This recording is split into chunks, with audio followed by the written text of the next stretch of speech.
Welcome to the Endless Celts Podcast. Delighted you're all joining us this early on. We have 420 somewhere, Stephen Cunningham, Alistair Jack, Patrick McLaughlin already in the comments.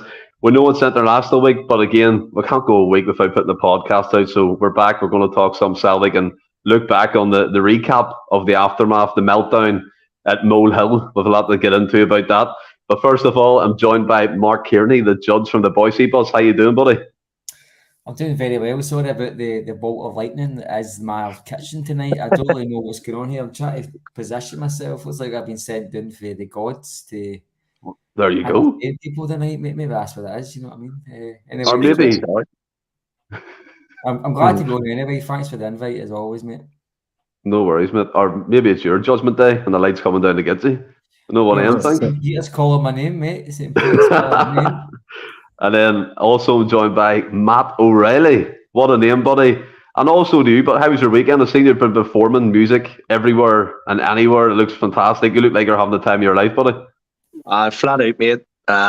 Yeah, just a wee weekend. This weekend I was in all of my local haunts. All the class weekend. Really, really good. Really enjoyed it. You can name the bars, like it's safe. It's a safe place. Yeah, no, just me local haunts, like, you know, because I'm from West Belfast, so it's like a PD, felons. You know, it's first time because normally every weekend, at least once, I'm in some far flung place.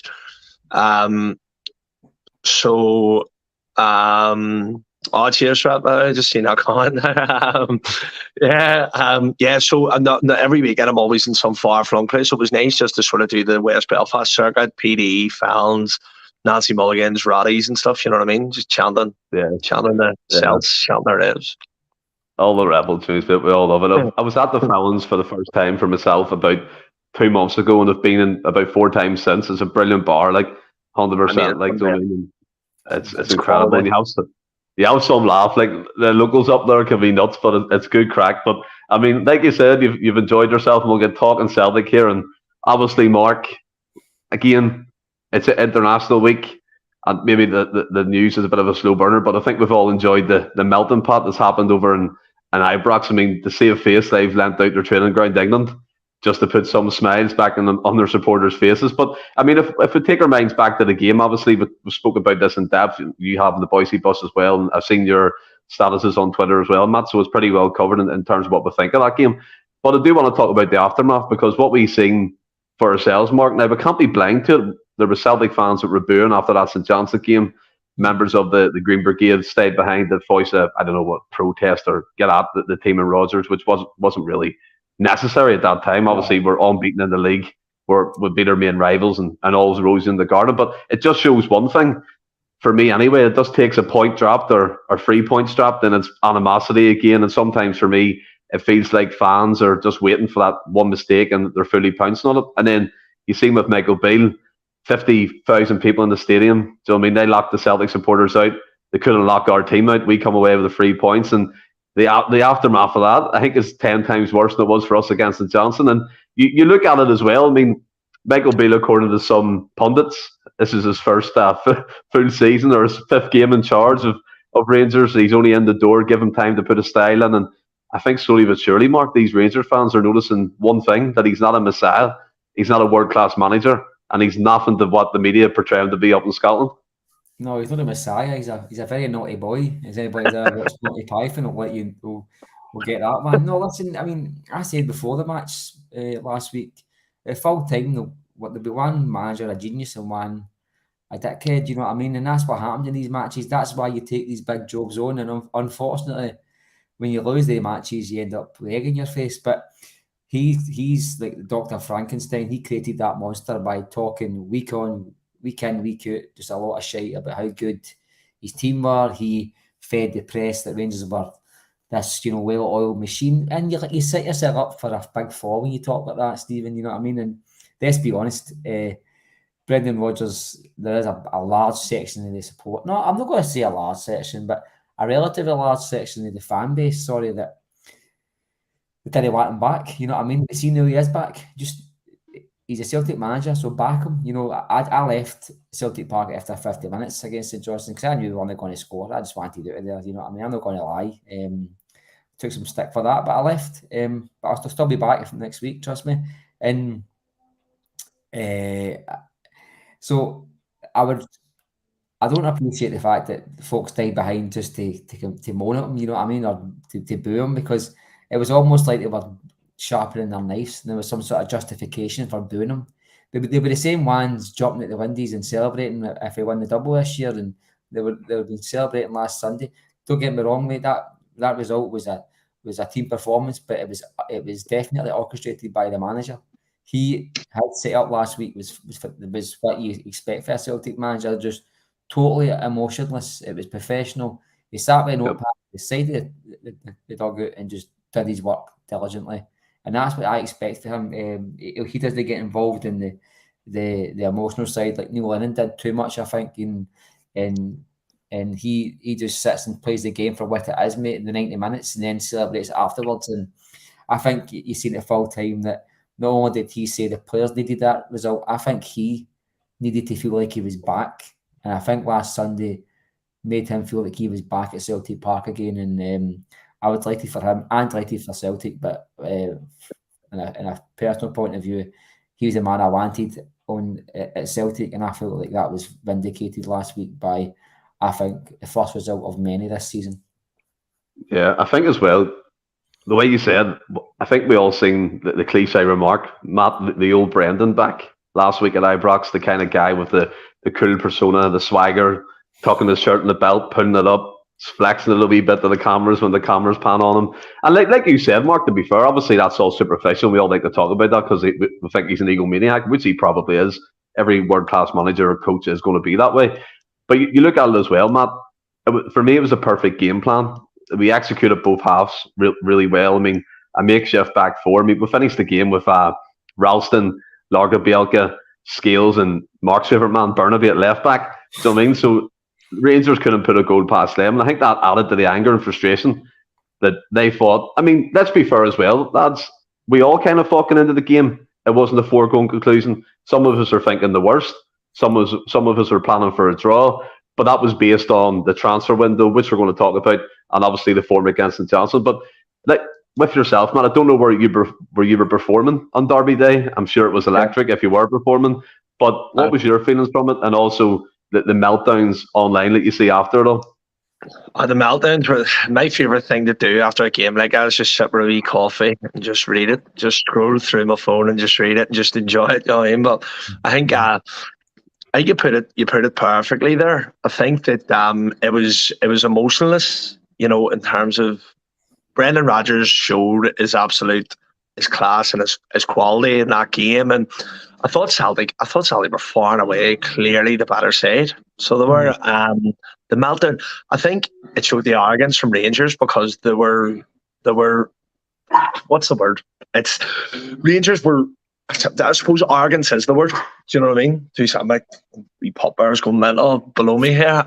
Yeah, but I thought that Celtic, you know, it was professional. Callum McGregor for me gets a game in most teams in Britain. I thought he was outstanding the way he just. But do you know what? It wasn't even about my take in the game. Was I thought Callum McGregor dictated everything, and it wasn't even so much about how well he played. It was. He demands standards of every single player, and you saw him in the middle of the park. It was standards that, you know, he was demanding the ball. And I think Rangers have a lot of pretenders in their team: Ryan Jack, Nico Raskin, Todd Cantwell. They pretend to be top level players. They pretend to have that swagger, to have that caliber to play at that high level, but none of them do. Callum McGregor has that aura, and he dominates them every time. And I thought his performance. When he plays well, we play well, and thought his performance just completely dictated the entire performance from the get-go. And I thought Celtic were full value for the win. Second half under the caution, we bit under pressure, but not really in any danger. Does that make sense?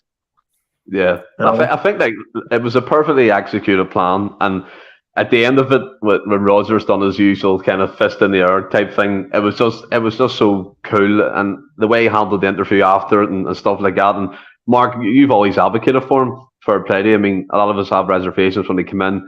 That was compounded by the fact that we got knocked out of a cup.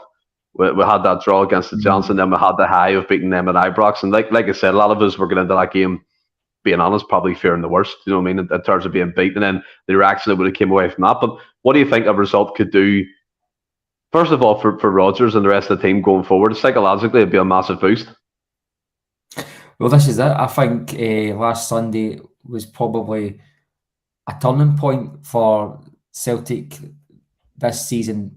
No matter what happened, I think the narrative was going to be spun depending on the result. I think if we'd lost last week, there would have been a lot of people feeling like, their opinion on a guy was vindicated, that he shouldn't be there. I think that the good result that he got was going to be folk, turning their heads and saying, look, you know what, the past is in the past. I think the result at full time, I think Celtic fans who had reservations would have probably just put all their past, feelings towards the guy to one side, because that's 11 wins out of 14 matches. And last week with the team we had available, that was the justification for that man's appointment. No many Celtic managers could run into Ibrox in a big match, Stephen. That wasn't a 10 points. It was a cauldron of hate. It was hate. This was 50,000 fans with the pressure on, not even the match itself, but the pressure surrounding that match. If he lost that match, there would have been a lot of people calling for his head, or even as early as the fourth match. Believe you me, there have been folks saying this guy has come in. We all mentioned Brendan Light, etc. And he won that match. He didn't even get a draw. He went there. His tactics were spot on. His substitutions were spot on. I even thought bringing on Ralston, I'm a big fan of him, Stephen. We needed somebody who was just going to dig in at that stage.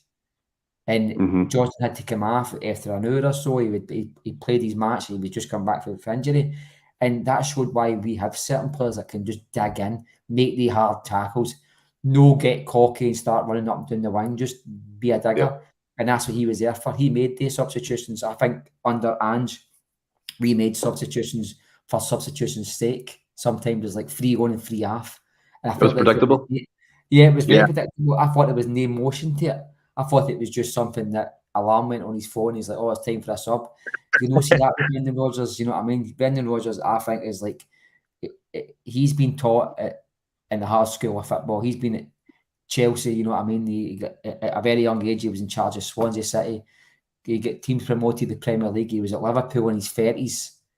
One slip away from winning the Premier League in his 30s, you know what I mean? Went to Celtic. No point even getting into his history there. We all know what he won there. This is a guy well skilled in winning football matches. This guy is an elite level football manager. And last week's result just confirmed that for anybody who had doubts on the guy. I feel like on the flip side of that, there'll be Rangers fans, I think, that live in this bubble of shite, you know what I mean? They just think that anything Rangers touch will just turn to gold. And they thought never know anyway. And I think if last week there was folk got to that match thinking this is going to be an easy 3-4-0 win to Rangers. They seen that team sheet at Ibrox and they must have thought, this mob's here for the taking, and they left with nothing without an away fan. And then I've just a reminder to them that you might be facing a weakened Celtic team, but the man in the dugout is able to win matches, because Brendan Rodgers can influence a match with a pen and paper. He's one of the only managers I've seen at Celtic that can do that. He's a tactical genius as far as I'm concerned. You might not enjoy the football half the time, Stephen, but just something seen May when you're at the Scottish Cup final and you're holding up trophies and you're holding up league title, that it's worth every minute of the boring nights against Hamilton Hackies in December, because Angie's football wasn't great either, mate. And I think that was a line drawn under the Brendan Rodgers stuff last week, and I think it's right. Let's give the guy he's fair crack of the whip and just take him for what he is, and that's a world class manager. Of course, and you mentioned tactical genius. Their makeshift left back against us, that De Jong Sterling 71st came in the summer. Matt, that Michael Beale was a tactical genius, and on the training ground he's impeccable and knows everything about football. But before I come to yourself again, I do want to come to the comments. Ian McIntosh is in. The players have been used to playing one way. It's been a tough start to this change, but the players will learn those up, Brendan, 100%. Pat McLaughlin, as soon as I saw Roof and Matondo starting, I was having a party. Strange of the doctor. I still have my reservations, but the victory over Das Volk, help ease him a little. I still want us to kick on from here and win the league and do it with style. I hope that's not something bad that I said, by the way. But yeah, No, but I mean, you look at it, Matt, and what do you know? The commentary, and I was listening to the game, and right at the start when they talk about stats and that, I think it might have been Ian Crocker said it that Michael Beale has a great record in these derby games under the stewardship of Steven Gerrard. Like, where does that even come into it? Like, why would you put another man's manager record because he was a coach and combine the two and put it out there to say he had a part in that? Absolutely madness. And I remember there was an interview or a quote in one of the shite rags at the Scottish media saying that Michael Beale was just slightly behind Rodgers as a manager. Why do you think there's such a push for yeah, Mark, raising your eyebrows there? Why do you think there's such a push for Michael Beale to get over it? I said it when he first came in. I've never seen a guy being lauded so much in terms of coming into a team. Even when we got Brendan Rodgers the first time, there wasn't the amount of media coverage. There wasn't the amount of scrutiny or praise. And why is Michael Beale getting it all? I think for me, it's the incessant Scottish media. They have to try and drive the equality factor between Celtic and Rangers. All these two teams are neck and neck. They're going toe to toe. But in reality, Celtic have wiped the floor of them in up 11 of the last 12 years. Have completely run over the top of them. And I don't think that sits well with the Scottish media. Like, Scottish football, since I can remember, since before any of us were born, it's went in cycles. Obviously the last 40, 50 years would be only Celtic Rangers, but before that, Aberdeen had their period of dominance. It's always went, Celtic then Rangers, then Celtic then Rangers. But now Celtic they're winning everything almost every year. And the Scottish media are trying to spin that, but there's this equality. They've got this top class coach. He gets schooled time and time again. Like, that's some of those pundits but Michael Beale's first 6 games compared to Ange's first 6, judge him. He's been here since fucking November. You know what I mean? He's had his chance to put his stamp on the team. He had a chance to go and do a rebuild. It doesn't look like he was working under any sort of director of football with any sort of scrutiny. He went and bought 4 players that play the exact same way. Your boy Lammers, Danilo, Dessers, and I can't mind the other guy. But, he looks to have got his recruitment completely wrong, in terms of what they needed. And see, to be honest, it's actually exciting me because I don't think they look as strong. Even if you could have called them strong last year, I don't think they look as good as they were last year in terms of, I think they've actually weakened, and it's a good thing. And I think Celtic are probably in terms of injuries, in terms of a lot of different factors, still getting used to, a lot of the players still getting used to Rodgers being back. But I think Celtic will only get stronger. And I think Rangers look to have maybe hit their ceiling already in terms of how good they can get. Do you know what I mean? Well, obviously, we know we're 4 games in, but don't want to look too far ahead and say this is going to happen, that's going to happen. But I do agree with you in the aspect. You look at their lineup and they don't have a winger. They don't have an out-and-out striker. I know Dessers is that, but he didn't really perform well against us, to be honest. I know people were calling him, instead of Dessers, more like dessert at some points in the match. You know what I mean? But and you look at it as well, Mark. They're calling for people. I heard that on the Super Scoreboard, one of their fans started crying at the end of a call. What some fan wanted Colin Davidson, David Martindale. This to me is what, as Matt rightly pointed out, 11 out of 12 years we've dominated the landscape of Scottish football, and they want managers like a Colin Davidson and Martindale to come through the door. I think for us as Celtic fans, Mark, it paints a picture that we've put them in this position, and if we keep going like we are going, it's going to be years to come before they even do anything. But I wish, Stephen, we'd put our foots on their throats and completely squash them. Celtic still give them a wee inch of hope with our own mismanagement of the finances we've got. Right, we'll get on to that. See the transfer window, because I know you had reservations, and rightly enough, I've seen it, and we agreed on some things as well. So with the two, what it does ask there, do you still not think the transfer window was good enough? No, I think it was absolutely fucking shite, if I'm being totally honest with you. But I said the other day on the Bhoys bus, like, all being told, I don't think we know how good or bad it is yet, because none of the players have played. But that's part of the problem, Stephen.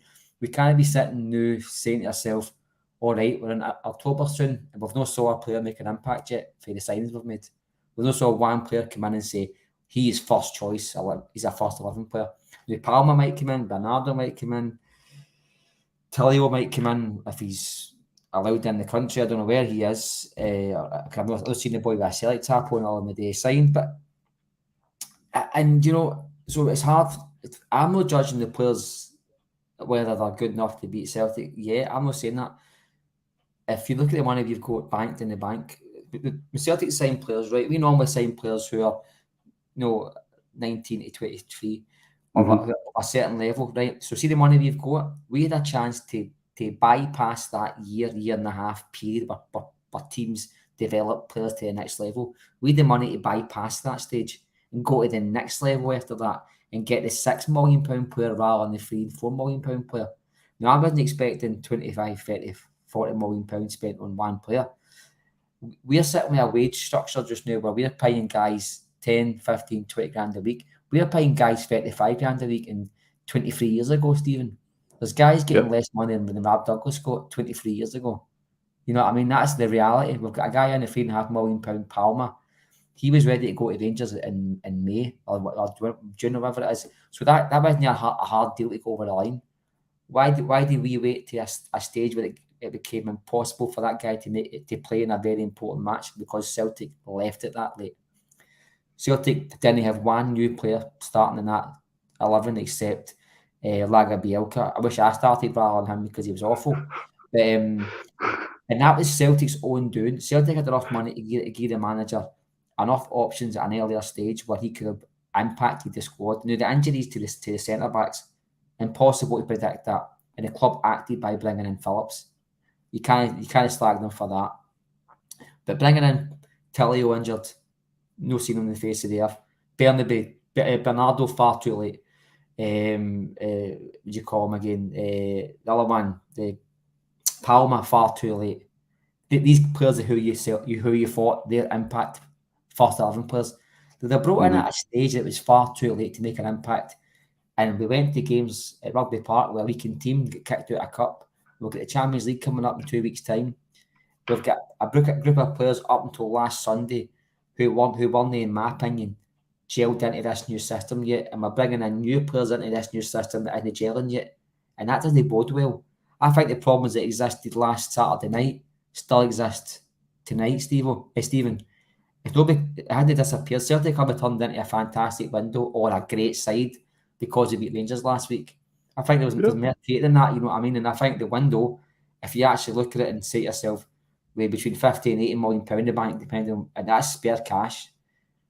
And we made like a 10 million pound profit on the window, you know what I mean? And I don't think that's good enough. Now, Palmer, Bernardo, all these players, I'm not saying they're going to make an impact because they might just make an impact, right? I think the majority of players that have been brought in are squad players. I don't think any of them is going to come in and demand first 11 football straight away. We should have been playing that game at Ibrox with at least 3 or 4 brand new players in that first 11. We should have had a new keeper, in my opinion, a new left back, in anybody's opinion. We should have had a new left winger, although Maeda played good. We should have had somebody in that midfield rather than David Turnbull. I mean, come on, why that guy is still invisible? I think he's kicked the ball yet at Ibrox. And Abada's went from being somebody who you went, okay, he's on the bench, to this season being a first pick. See if you've got Abada, O'Reilly, who was 3rd pick last season, Turnbull, who was 4th pick last season, you get 3 of them on the park as first choice picks. That means you've regressed, Stephen. If you've got Maeda as your out and out best winger, when last season he was getting accommodated by a manager who was trying to use his work rate rather than his ability. If they're first 11 players with no serious threat of getting the jersey took after them, that's Celtic's regression. And if you've got £80 million in the bank, that's just about as bad mismanagement of money than a board who's overspending. Because one thing you can say about a board who overspends, they might put short-term finances at risk, but at least they're trying to back the club to win success. Our club won't spend money they have got for it to get success. Their board across the road, they'll spend money they've no got. And I think there's going to be a middle ground somewhere where you've got to, if we're paying players like Palmer 11.5 grand a week, right? Bernabeu's on $5,000 a week. He was a £3.5 million player. It was in the papers the other day. There, it was revealed in court that he gets $5,000 a week. Bernabeu, right? $20,000 a month he gets, right? If we're paying £3.5 million players $5,000 a week, and we're paying Neil Lennon $35,000 a week in 2001, then that just shows you how Celtic have regressed in their ambitions. The season tickets are nearly twice the price. Your strips have went from 35 to 70 and 80. And yet Celtic are regressing with their spending. And I don't think last week's result should mask the fact that we had a shit show a window there, Stephen. Let's not pretend because it was an utter shit show. I think if we had lost at Ibrox, the conversation about the window would have been totally different, mate. I think you're 100% right. I mean, you can't take a result in isolation, Matt. And it was a great result as it was. We all lived on the high. We still are living on the high. Obviously, the result over nearest rivals. And you see it in the comments as well. People are talking about, is Lawwell involved? Is it money retention? Steve O'Matson from the Boise Bus saying he's enjoying the show. James Hislop said you're spot on. Monty said the same, Mark. So there's different of opinion. Matt, and to be fair, I'm probably aligned to what Mark's thinking. Looking at the team that went out, and I'll give you Mel's reaction. Beforehand, I text my group chat going, what the fuck is this shit? That was literally my text, because I looked at the team. You're going into a vital game. Every derby is a vital game. See all this pish about because it's the first, it doesn't matter as much. Don't care if it's first or last or in between. You need to beat your rivals. I don't give a fuck in that instance. But you look at it, Turnbull, I thought he's far too slow for a midfield free.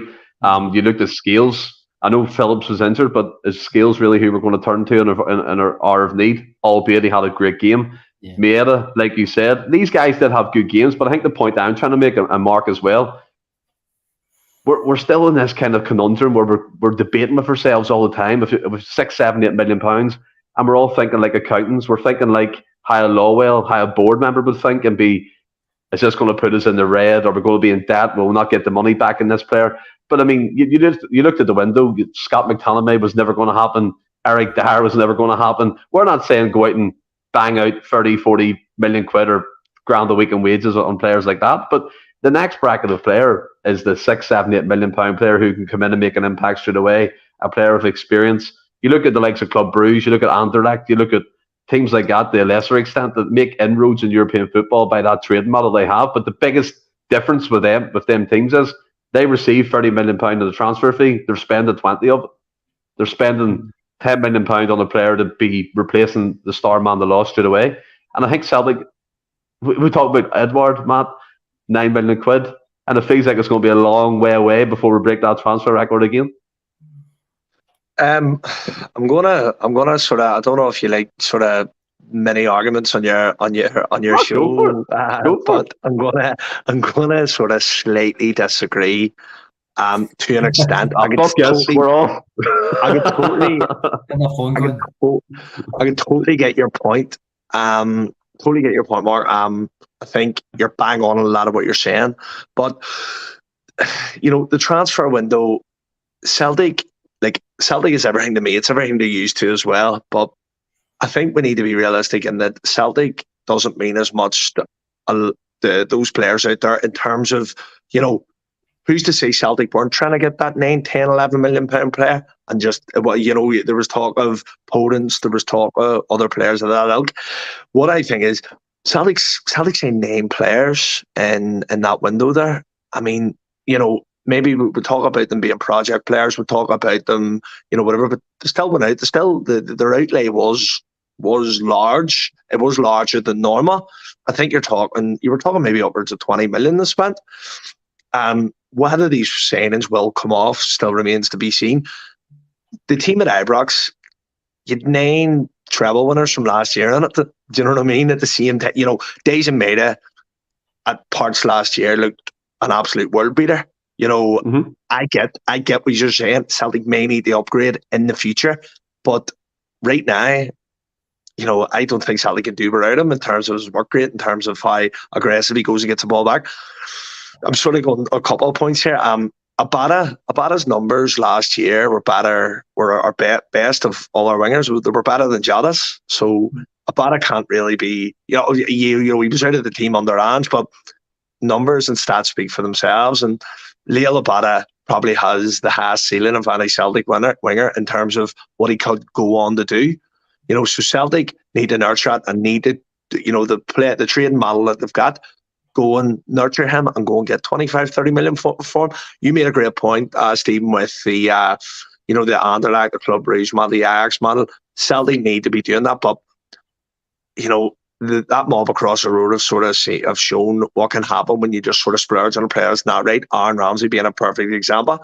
I do think, just reading between the lines, Celtic probably have tried to go and get that 10, 11 million per player, because I don't think Rodgers would have come back with, unless he had assurances that, we are going to go and try and get that player. We are going to go and try and push on and kick on. But it's maybe just not come off this window. But I do believe that in future windows, it will come off, and Celtic will go and break that mould and go and get that 10 million pound player. It maybe just wasn't right this window, rightly or wrongly, but if we go and get it the winger for 11 million pound and he stinks in place suit, I don't want that to happen. I'd rather Yang go and kick on for 2.5 million. Do you know what I mean? Names shouldn't be bought just because they're a name, is what I'm trying to say. Do you know what I mean? That's my view. No, but just quickly, if I can, Stephen. Well, just got to say, Rodgers came out and said he saw reports that he had reassurances to come back to the club. He said, I didn't get any reassurances. He said, in fact, I now know the model more than what I did know in 2016. Yes. I'm more comfortable with it. So, but what I will say is, see, Abada, I think there's football players, and I think Mattarelli is the exact same player, whose stats will disguise their actual influence on a football match. I think Abada comes in at the right moments and he's involved in key moments. You're absolutely correct, but I think his overall contribution to the actual, we could do better than that. I think his stats are good.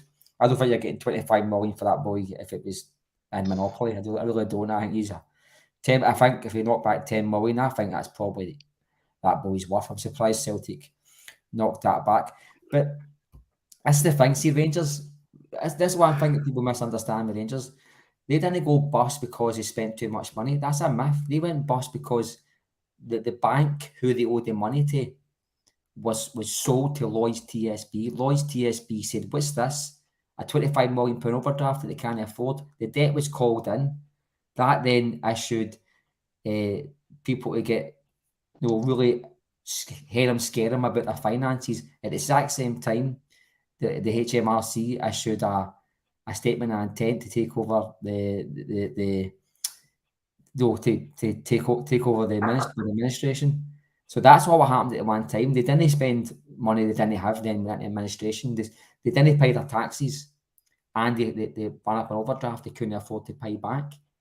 But they could have paid that back if it wasn't for the 2010 recession. They were paying that back chunks at a time. But the recession is what killed them, because the bank closed down and then the bank took them over. Plus, don't forget, you don't need to go boom or bust. There's a middle ground here. Celtic, I'm not expecting Celtic to spend. We've had COVID. COVID was a rainy day, and Celtic survived that. We've had a rainy day, right? Don't spend £80 million if you get £80 million in the bank. Spend 40. You get the biggest season ticket fan base outside, I think, Man U in Britain. Right, you've got football strips getting sold left, right, and centre. Now we haven't got the finances in England. I know that, right? But if you're sitting with the finances you've got, and you're up to the last day of the window, and you can't get a deal over the line, that tells me that you haven't planned for that correctly. If that guy was wanting 40 grand a week, your top bill was 30 grand a week, and your manager's telling you that he wanted that player, and you get to that last day of the window, knowing exactly what money you needed to spend, and you don't spend it, that's on you. That's on you as a finances man at the club. Celtic got an obligation to their shareholders. That's your biggest problem. Your two biggest shareholders, Dermot Desmond, and I think it's an umbrella company called Linsell Train. Sounds like a film. I know. They want a dividend to see, most shareholders in a club nowadays, their fans and all the rest. They don't expect big dividends. These folk do. Linsell Train they want 18% of Celtic. So the thing is, that the spending can't be reckless. We're never going to be that bad, Matt. I mean, I don't think if you get £25 million for Jota, well, 19 with 10, you give Benfica the money. £5 million for Ange, £4 million for Starfelt, and then a couple of £1 million for all the pish that left and all. You can afford to at least spend that before you even touch your piggy bank with £50 million. So I think, and you're right to be like enthusiastic about the next window, because I think Celtic owe their fan base and the manager who come back a big. I think though you have the amount of times we've said next window, next season, next window, next season. I said for day one, the window starting, I had zero faith in Celtic spending money. You did. I said for day one, I was getting told I was stupid. On Twitter, I was getting told, even on my own podcast, you rang. And do you know what? I was hoping I was wrong. But do you know what? I think Celtic would be the only club. This is one thing to think about. Celtic would be the only club, I think, if a Saudi billionaire took them over, they wouldn't spend the money. I still think that we'd be the only club not to spend it. If we get £100 million tomorrow and the deal was, all you go today is spend it, Celtic would say no to it. That is our board, mate. I think our board we've got a board who's been in situ for 17 years, and you're told that a board should be changed within every 5 years or so. We've got the same board for 17 years, just changing seats. I'm going to say something, right? And I totally agree. It's like musical chairs. But see, watching Matt try and get in, he's busting his chops, because I knew for a fact that he would disagree, because I remember seeing, I think it was just one of his Twitter posts, and it was like, overreacting to the window, and I knew this would be a subject that he'd want to get his teeth kind of stuck into. And I'm actually glad that you brought up the transfer window. But Matt, you go ahead and reply. I just wanted to say that, because I was watching you try and get in. I know. I think, I love, listening to both of you talk. I think you're talking so much sense. But the one bit of sort of content that I can't take is Abada would only go for 10 million. Abada is going to be Celtic's next £25 million player, in my opinion. And the other thing is, Matt O'Reilly, not just saying because he's my namesake, but Matt O'Reilly, in my opinion, could be anything he wants to be in football. I don't think so. Even more so than Hatate, even more so. I think Matt O'Reilly has such a high ceiling, but I agree with you. What infuriates me about him is he is so inconsistent to the point that boils my blood. But we need to remember, he's 21-year-old, and he will get better. He will get better. He will improve. But see, regarding the transfer window, I think you're talking so much sense there in terms of I thought you were going to say shite. The amount of money that Celtic have recouped and Celtic have taken, but I think there has to be that sense of realism. For us, that we don't know what's going on the board. I agree, Peter all, but I think it's a naive sort of sense. A lot of fans are like, "Oh, Lovell's back and he's dictating things again." I think you're mental if you think Peter All ever left Celtic. He's always been there. He's always been kicking about. He's always been in the background talking, getting in people's ears. Michael Nicholson had showed his worth for the Carter Vickers deals, the Jota deals last year. This year, slightly underwhelming. But see, at the same time, still spent, like I keep saying, name players. That he can't budget for the fact that 4 centre-halves are going to get injured, and he has to maybe go and pay a portion of wages that maybe earmark for somebody else on Nat Phillips. The midfield area. I didn't really feel we maybe needed your boy Bernardo. I would have liked another winger, just personally, or another striker. But but I think you look at Celtic. You've Maida, you've Palma, you've Tilio, you've Yang. A lot of these boys are, that I've mentioned, are still untried and untested. But I mean, if you look at Tilio's pedigrees in Australia international, Palma highly sought after, Yang supposedly the next big thing in his homeland. So I think there's reasons to be optimistic about Celtic's transfer window. Me, Stephen, you've had me on Twitter for ages. I'm the eternal optimist when it comes to Celtic, and I get called a happy clapper like nobody else. But one thing I wanted to come to you is, Stephen, I was waiting on my letter in the post from yourself apologising about Joe Hart after a performance at Ibrox. Wow! Listen. I think the podcast after I said he played well, but I mean he's come up trumps, and he's kind of took that kind of mess about with the ball. I think Rodgers has changed that in this game, but it doesn't get away from the fact, Matt, We should have been either getting someone in to challenge him, get into next season, or getting the first choice keeper in. I think with Joe Hart, people are hanging on to this interview. Now, do not get me wrong. By the way, it was emotional watching it. But when he was talking about Cal McGregor, there was tears, and it's like that's fair enough. We're all human beings. It's emotion, 100%. But at the end of the day, we needed a bet. If we're looking at Europe, Matt, let's be fair here. I think another kid, look at Livakovic. There was rumoured he was £9 million. He left and joined the club for €6 million. So the fee was totally misconstrued by the media. We don't know if we're in for him. But even if we were not fell down, why could we not go to the second, third, fourth choice in that list? Because I know what you're saying. Yeah. I know what you're saying about Joe Hart and the letter in the post. But to be fair, I did say it in the podcast after he played well to give him his dues. But it doesn't escape my mind that he needs to either be number 2 or sadly to get number 1 in. No, I agree. Livakovic, if that's how you pronounce his name, Celtic, I always maintained, I didn't think there was anybody suitable for Celtic to go and get who would have been an upgrade. But if they had got him, I'd have been delighted. Do you know that way? He was the one that I looked. But I look, within Celtic's pressure, a lot of Celtic fans on my Twitter, we're going, but we need someone who can play from the back, who can, who's brilliant to save a penalties, who's commanding in the air, who comes out and he can join in, he can build the attacks. Those type of goalkeepers cost £40 million nowadays. Do you know what I mean? So Celtic need to be looking at another market. That Croatian boy was the sort of exception to the rule. He was in our price bracket. He sort of ticked a lot of them boxes. But I think Celtic, we keep talking about, they're under plan for next year because Joe Hart will go at the end of this year, and they don't have Bain's not good enough. Seegers clearly isn't fancied, so they're going to have to go and get a keeper. So they're going to have to go and spend the money for it. But who do they get? I don't know. We'll end up with Sander Clark or something. Well, there normally is. Listen, this is what we're forgetting. So Celtic had 2 sources. There was the top drawer with a black book with Dudu Dan's name in it, and then there was a speed dial to Mark Lawwell at Man City. Now Lawwell's new already in the building, so who's he going to phone, right? And then Dudu Dan's ran out of options. But looks at so Celtic under Ange were going out and going to markets. First of all, we were going to the markets because they were cheap. That's why the board were so enthusiastic about Ange using them. Not because they thought he knows a player.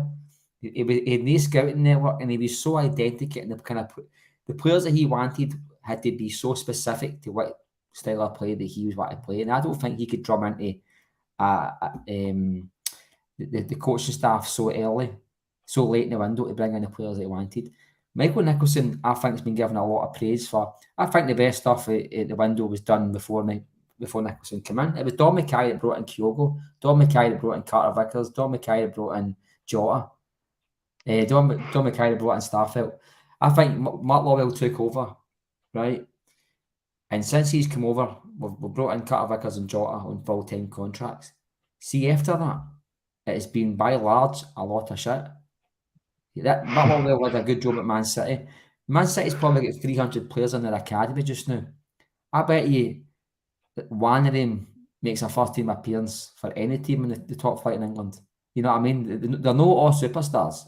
You know what I mean? You got every penny you can count. You know what I mean? The best players come to you without having to ask. Mm-hmm. You're not scouting Japan and saying, who have you got? Anybody is an agent will be contacting these clubs and saying, I've got 5, 16-year-olds. Do you want to come in for a 2 week to have a look at them? You know what I mean? That's what happens, mate. And Man City are the pick of the litter because they're by far the biggest resources in England. You know what I mean? They've got a training centre that looks like a mini estate. You know what I mean? There's the buildings are the place. They're still building it just now. They don't need to work hard to bring in the best young talent here. So if everybody thinks Mark Lawwell was sneaking undercover into Australia to watch under 14 matches and bring there the best talent to Man City, they're totally wrong. That guy just sat in situ, probably made phone calls to the Man City network, did certain jobs probably really well to be at that level. But there's no think that he's come into Celtic Park as some sort of guru that's going to change Celtic into the next Man City. By and large, the players he's brought in have been absolutely fucking shite. He's brought in Awata. He's brought in Kobayashi, who I think is come out a lucky bag. Bernabe, who's another one, he won a raffle. You know what I mean? I like Bernabe. Oh, I don't know where O's came from, but I sent them back. And you can wind them all off. There must be about 10 players in that Celtic squad now that are nowhere near good enough. And we talk about Abada, we'll get back to him. But see when you're just looking at Celtic, you've got Matt O'Reilly, who there's question marks over, and Matt is right. He's a good player. David Turnbull, nowhere near Celtic class. When these guys are starting derby matches for Celtic, guys in Maeda, who's a workhorse, did a great job. But Celtic are much more than a workhorse team. This is Celtic we're talking about here. If we can't go and back down a club and bring in players that we can afford, then that's our club no doing things correctly. I don't say you can't praise a club for us winning trebles and doubles, but I think a lot of Celtic's success in the last 23 years have been in spite of our board's meddling, not because of our board's meddling. And I think Peter Lawwell signed for Celtic in 2003. We reached the UEFA Cup final, and Martin Neal's reward for that was Stephen Pearson. This is what you're talking about here, mate. Porto went out and signed one player and won the European Cup, and we matched that team. We matched that mob, or as close as matched that mob. And Celtic have 2 seasons of success. They regress. 2 years of success, regress, and it's a wee cycle we do. We back a manager for the first year or two, then they fall off a cliff. They start to reduce, they start to sell, they start to no replace. He'll go for 6 million, £25 million for Tierney. We'll be bringing a boy for Kilmarnock. We'll get Foster. We'll buy a guy. Do you know so? See, you're talking about Stephen Pearson there. Just a mental story here. It's just come into my head. My brother-in-law played with Ayr in Scotland, and when Stephen Pearson signed with Celtic, his first game was a behind closed doors bounce game at Lennoxtown against Ayr, but he said players will come back from injury. He tells a story all the time. Like, he's living over his head of youth at Cliftonville, and he said that Stephen Pearson was an absolute shambles. Joke how good he was, and they were looking, going, that's their next star. That's their next big thing. Now, I was underwhelmed by him at Celtic, but just a random story in my head. He said when he came in, they were like, shit, he's going to be their next big thing. Just after they won the Europa, when he came in from Motherwell. So the other crazy thing is, I started this podcast thinking we had barely anything to talk about, and we'll talk about a few things. Now we're on to Stephen Pearson. Now we're on to 2004. Peter Lawwell signed in 2003. I mean, to be fair, it's good to go down a rabbit hole, but we're bringing it back up to the modern day, and we'll talk about the international break. As much as that debate was fun, the transfer window is always going to be up for debate. Everyone has different opinions. One of us is this side, the other one's that side, and someone's in the middle, so it's always the same. But the international break has came, Matt, and probably for us, the wrong time, because we want to get stuck back into this football for Celtic, and Abada was on international duty for Israel, and unfortunately he's had to come back with an injury. It looks like he's going to be out for a month to 2 months. And you mentioned him saying he's going to be our second, or again the 25 million player bracket when he gets sold. I know Mark doesn't think like that, but I mean, Mark was celebrating when he got injured. But coming to you about Abada, that leaves us again short in that department. So who would you go with? Who would you throw in against Dundee at the weekend? I think I would throw Yang in. Thought he looked good. I mean, obviously wasn't a lot of positives from the St Johnstone game, but I don't know if you agree, Mark. Being at the game, I thought Yang was the one that sort of looked positive. He was trying to get at them, and I think, you know, I mean, if he's going to make this a Sally player, he needs to start somewhere, and he needs to just get him in the team, work him into the team, and just, you know, just give him his opportunity. You know, Nye's the best, as good a time as ever, but I can't see him going with Forest though. Rogers loves Forest. Man. I can't see him going. Don't get Mark started, Mark. Don't get him started. I don't want him to, but I can see him going with. But I want him to go with Yang. I think Yang and Maeda. Yang, Maeda, Hugo. Right. I think you have to look at it as well, Mark. I mean, a lot of times under Postecoglou, especially in the first season, players took the chance when other players were injured. Abada came in, scored goals. Jota came in, scored goals, and Maeda done the same. So they took the opportunity. I mean, with Yang, or with even, I don't know, who else could you play out there? James Forrest or whatever, he could come in a surprise as well. But with Abada being out, now it's a bit of a blow. Let's be honest. He's been in decent form since the start of the season. He got that new deal.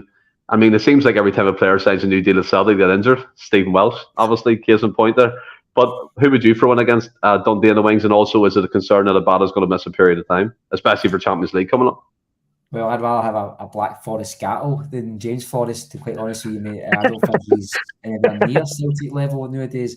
Yang, he's probably been, out of the players we've signed this window that we've actually saw in the flesh, I think Yang has probably been the one that's quite exciting. It reminds me about Jota, just quite direct. You know, he's very direct, and I like that in Celtic wingers.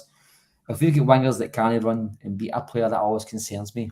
This boy can do it. In fact, he does it too much. He's wanting to beat them 3 and 4 times. I think sometimes you want to be a bit more, clinical.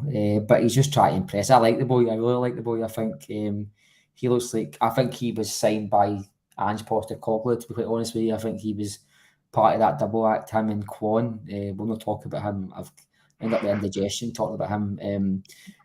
So I think I'd be quite excited to see him for the start because he looks really electric, mate. And one thing that concerns me with midfield, I don't think you're going to see Turnbull on Saturday, mate. I think that experiment's passed, thank God. But one thing that's worried me is the pace Celtic are playing it. And I think you might see the one in midfield. It might just be Cal McGregor with Matt Riley in front of him. And I think we'll probably make up the midfield with Bernardo, I think. But I think you'll see Yang for a bit of pace and all, because even just Palmer, that would do me. I mean, Palmer looks like he looks very. Bernardo looked pretty slow, and I don't know if you've noticed that in his highlights videos. He looked pretty. How many watched it? I watched him. I tend not to watch them, then I go, I'm going to watch this. He looked quite another kind of 2-3 touches kind of man. He looked a bit like, like he was walking on like Angel Delight rather than on grass. You know what I mean? But as long as he's got a football brain, it might no matter. But this is the thing that's worried me so far, and I think it was solved last Sunday by having Cal McGregor having a lot of space. But I think Cal McGregor's role last week was different. He was sitting himself with the two in front of him.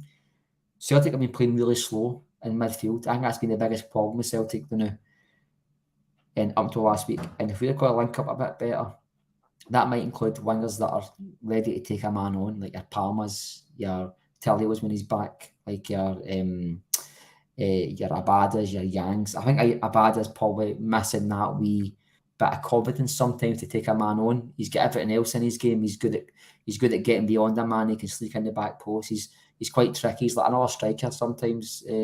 Abada, he's probably missing that wee bit of confidence to take a man on and get to the byline, and that's probably, if he gets that right, it could be a £20 million player. But I just think with the players we've got just now, Matt said it, he's spot on, in my opinion.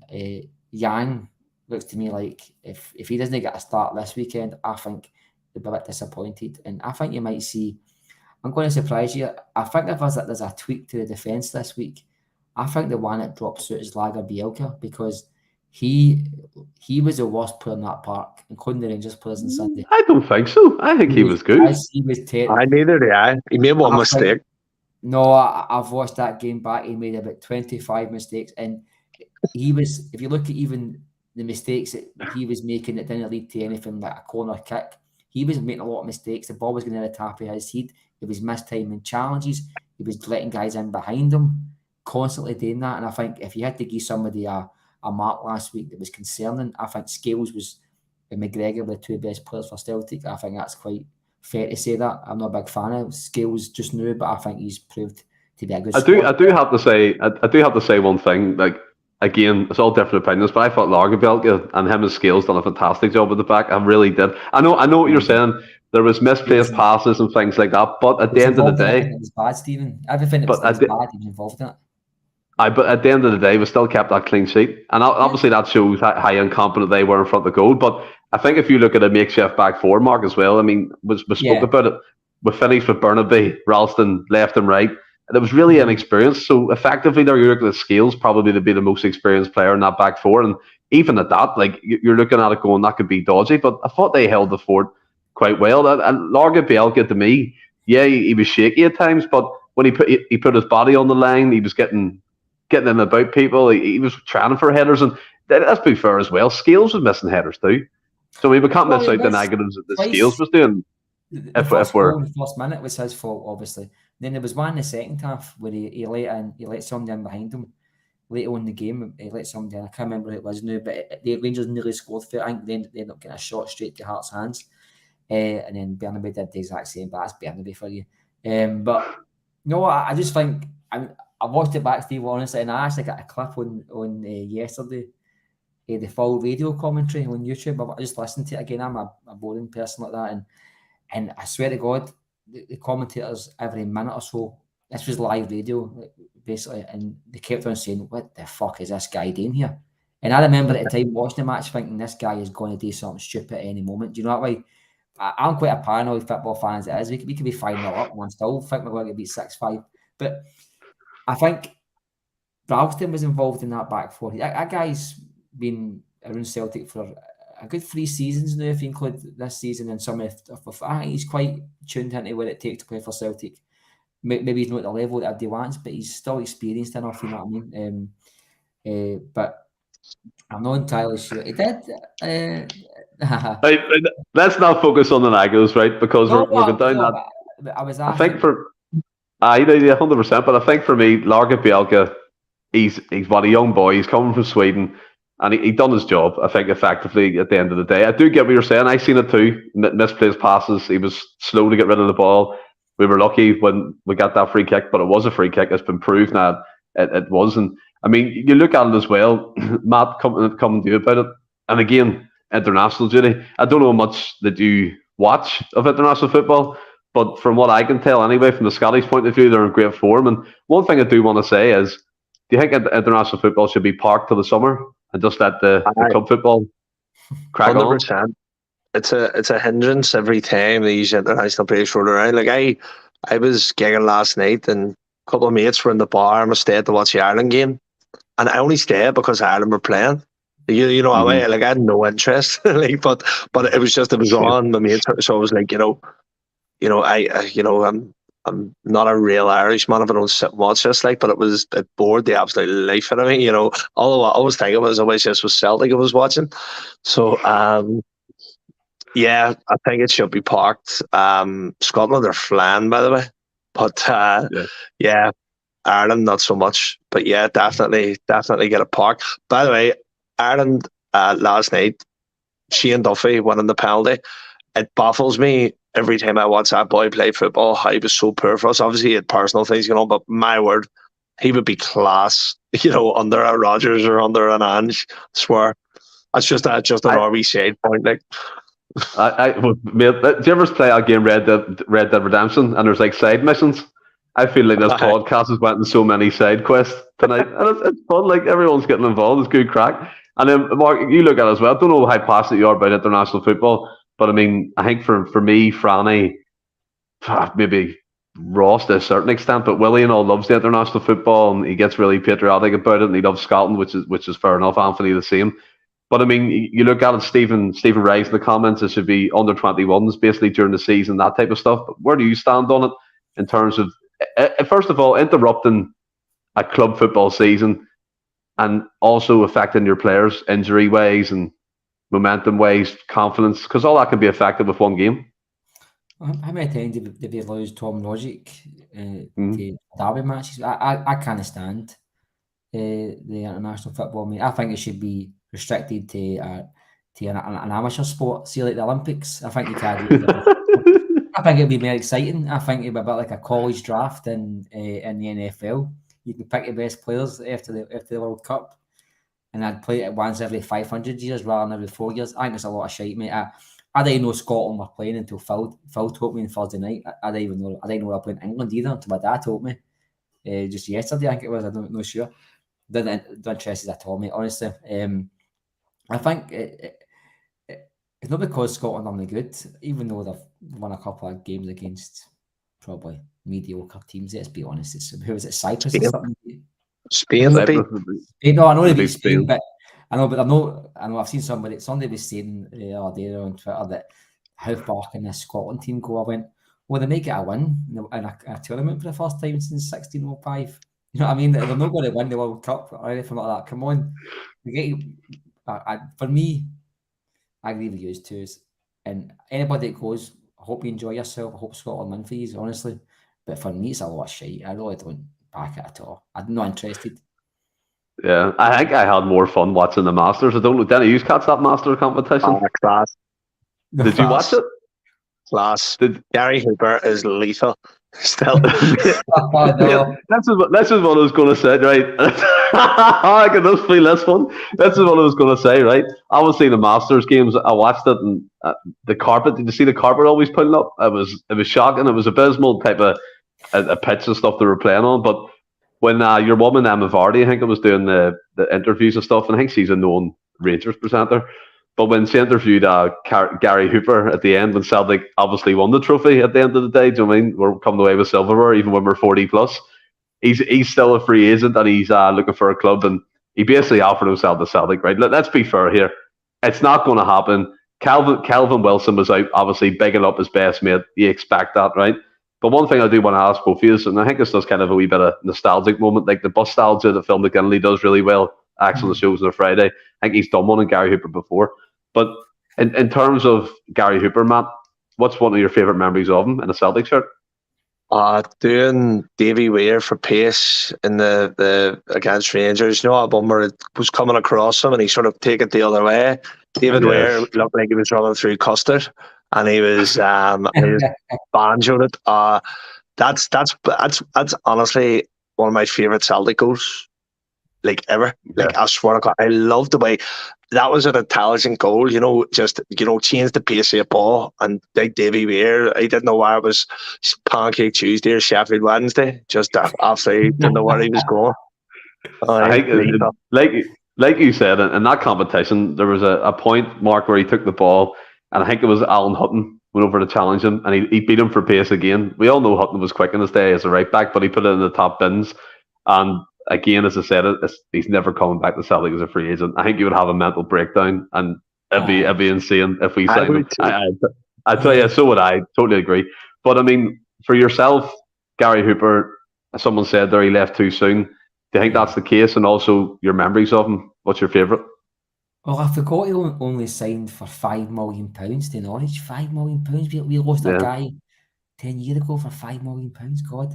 Oh, he left far too soon, Stephen. I think, Matt stole my memory because that's the one I was going to say when you asked me there. But do you remember the third goal in the last ever Old Firm game, the one he put in the top bag? Yep. It was 25, 20 yards out. I remember that. It was a beautiful goal.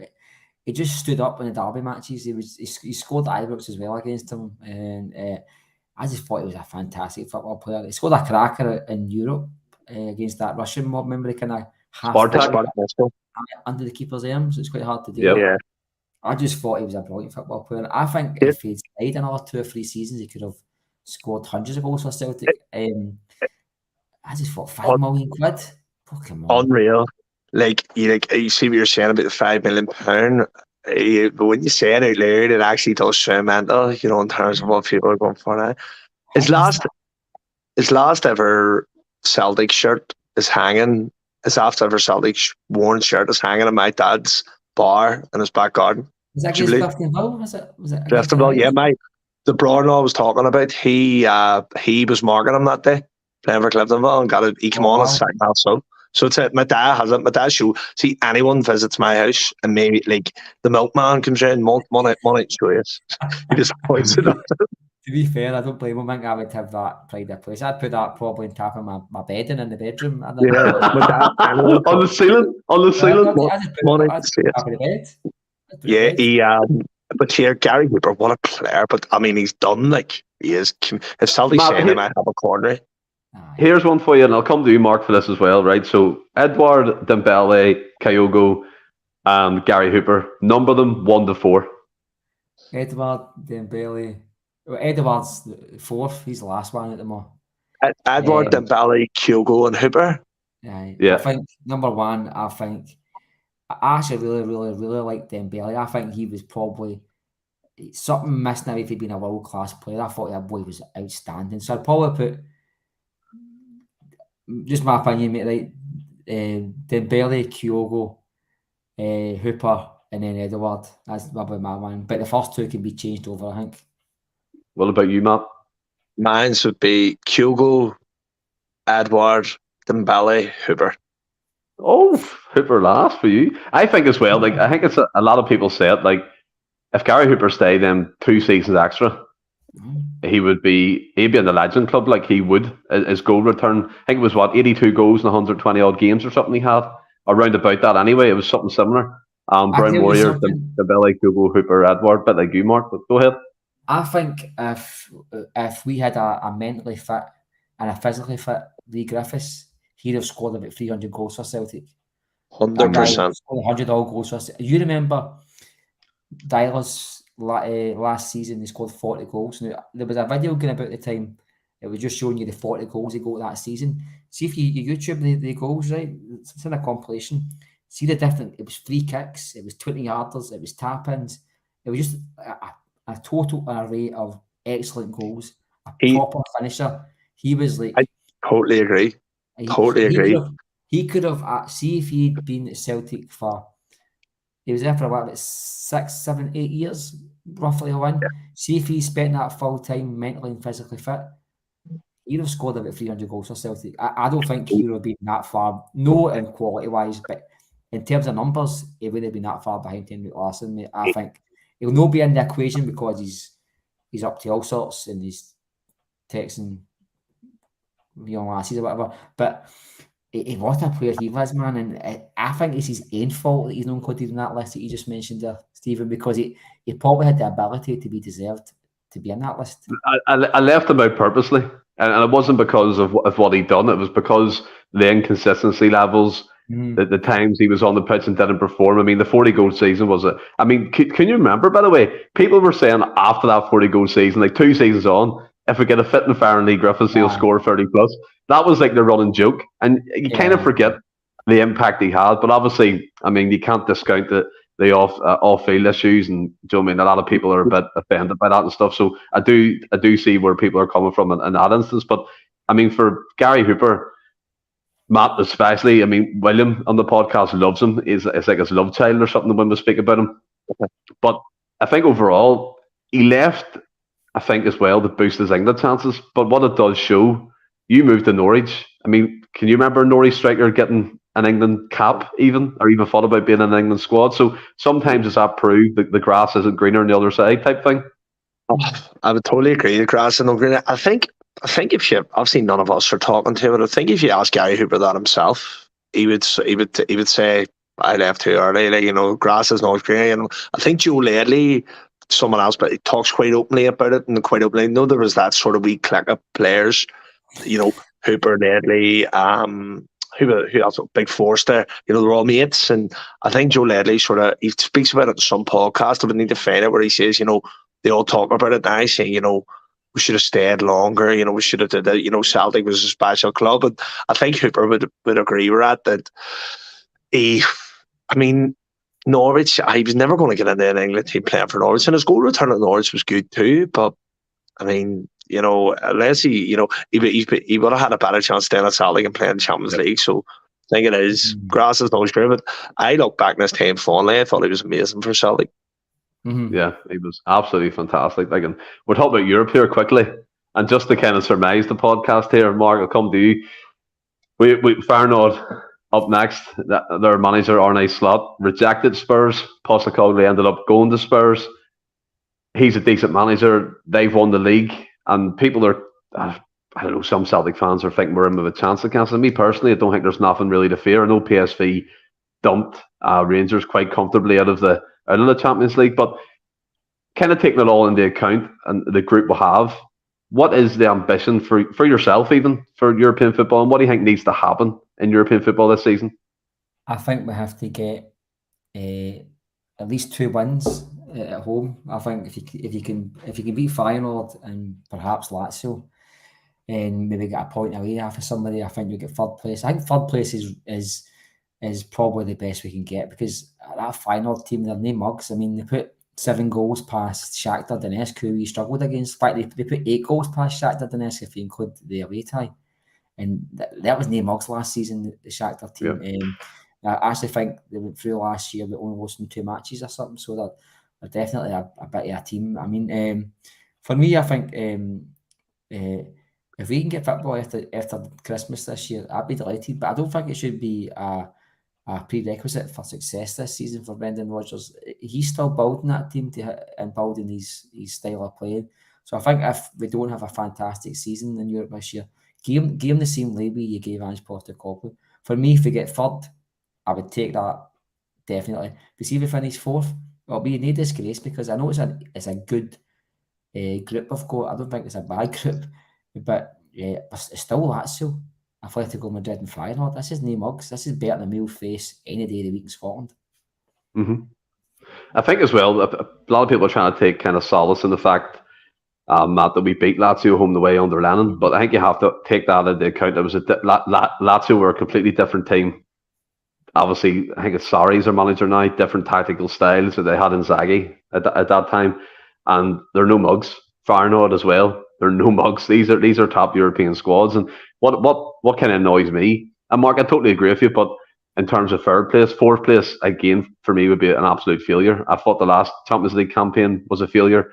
And I think for a club like Celtic, we're talking about European football and ambition, and the transfers to match that ambition. So we need to go into the group with ambition in the first place to achieve anything and to achieve good results. I know Atletico home and away is probably, you would say, if now sitting at this table, Atletico is going to win. I think that's fair enough. But you look at Lazio, you look at Feyenoord, 2 home wins, maybe a draw somewhere. It could be a good time in that group in terms of getting third place, or maybe pushing or luck a wee bit getting second. So where do you stand on it? And Mark, again, I get what you're saying in terms of it shouldn't be a prerequisite. Totally agree. The league is always the bread and butter.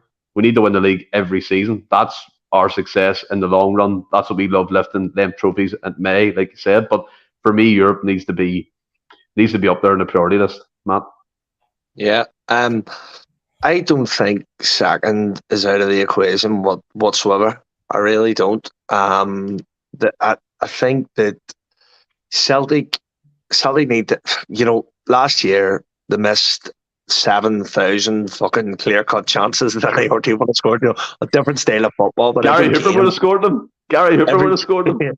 Every game I was banging my head off a wall going, did we not score it? And it's... but I don't think second's out of the equation, but I sort of agree with Mark. I would take, if you offer me third right now, I would take it as European football after Christmas. And I think that Brendan Rodgers, I think he's learned from his time at Leicester. The first time we were in Europe, he was going to go ahead to PSG and go, we're going to Poppies and Suffolk Park and we're going to have for 7.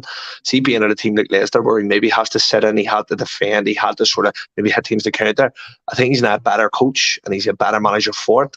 And I think that Celtic could be really well set up. I'm not saying if we got second, we'll go on a run and win the Champions League, because that's, teams on a different playing field than us. But if that Rangers team of 2 or 3 years ago could do it in the Europa League, I don't see any reason why not. If Celtic got third, which I think is totally achievable, is totally 1,000% achievable. Celtic with a manager as good as Brendan Rodgers have every tool available to go on a run in Europe that could take us quite far in the competition. And that's what, if you offer me second right now, take it, get a big hitter in the last 16 and just go for it. But, realistically, I think third place and then really have a crack at the Europa League. I think it's well within our capabilities. Yeah, totally agree. And to kind of finish off, Brown Warriors come in, Mark, with a question for us. How many goals would Larson have scored playing under Postecoglou in the last 2 seasons? What do you think, Mark? Oh, God. Double what in MDL score. I mean, he was a phenomenal footballer. But I seen somebody, I'm not going to name them. It must have been about 20, 21-year-olds. So they never actually saw Larson play, right? But they were comparing Larson to Kyogo. Right? And I thought to myself, I mean, this guy was, we say this quite easy nowadays, he was genuine world class. I mean, he finished his career at Barcelona, then went to Man U at the end of his career and made them a better team. So I think he'd have scored. What did they get? We scored 50 goals in a good league. That was a decent league. With Hearts playing pretty well, with Dundee spending mad money, run by the Italian mafia at the time. Remember that? Yes. Against that, I think this is just my opinion. This is probably the worst Premiership in Scotland I've seen in my lifetime in terms of the quality of teams. Larson would be scoring 80 goals this season in this league, you know what I mean, if he's scoring 50 against that. So, and Angie's team, all the chances, double what MDL scored last season. Yeah, and Matt, you mentioned it. We had 82 shots on goal. I always remember Antonios. I don't know where he is now. He might be watching another podcast, which is fair enough. But he always used to put in the chat. We had 82 shots on goal and scored 4 goals in Champions League. And if you take that into the league, we probably had numerous amounts of chances on goal, but didn't take advantage of. So Larson for me would have had a 50 goal season at least one time in that 2 years. What are you thinking on that one? See, for me, in the 2 years on their hands, I think he breaks 100 bar over 2 years. I really do. Like in 50 in one season, 50 in Larson was world class. In my opinion, at his absolute peak at Celtic, he was in the top 3 to 5 players in the world. For me, like in terms of striker, in terms of how good he was absolutely. And it's I was a pup coming up watching him, and I can always you don't realize how good he was until you're at this and you're looking back going, fuck me, what a player. You're talking. He breaks on the ball, especially like totally agree with what Mark said. This being the worst Premiership for a long time. I totally agree with that. I think he breaks 100 goals for me. Definitely. He's world class, and maybe one day I'll struggle getting near him, like you said, Mark. Maybe Hooper could have done that, so maybe Hugo could do it if he stays fit. Obviously, getting over his injuries. But lads, it's been a great podcast. Have you enjoyed it? Apart from it, really enjoyed it, man. Sorry about the lights. I could do. Remember that program, Quantum Leap? Remember? That's what I'm like with these stupid fucking lights. That's never happened before, so I apologise. Is that the disco lights from Parkhead? Is it? Did you take them for the night? Only £4 million. I can assure you that. I don't know what's going on there with that, mate.